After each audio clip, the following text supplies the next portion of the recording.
Welcome to Kenton Teaches. Enjoy the video. You'll begin inside Teams, add or open the Kahoot, app in the meeting or channel. Sign in with the Microsoft account that matches Teams so permissions align. Once done, pick or create your Kahoot in the app pane. This prevents switching windows mid-session. Make sure to allow camera or mic prompts if you want host video. After selecting your Kahoot, choose Host Live in Teams rather than Classic so Teams shares the activity directly with participants. Now configure the game. Pick Live in Teams and set lobby behavior, player nicknames, and per question timers so pacing matches your session. You can randomize questions or answers to reduce cheating.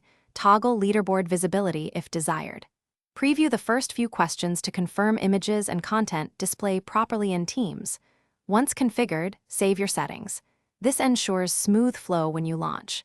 If you use breakout rooms, decide whether to run separate Kahoots or keep everyone in the main meeting.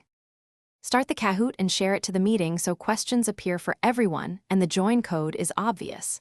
Monitor participant join status and use Teams lobby and mute controls to manage noise. You can spotlight the presenter for clarity. After the last question, end the Kahoot and export results for grading or feedback.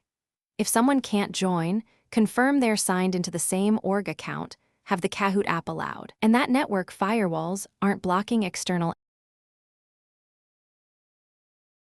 Thanks for watching. Please subscribe if this video was helpful.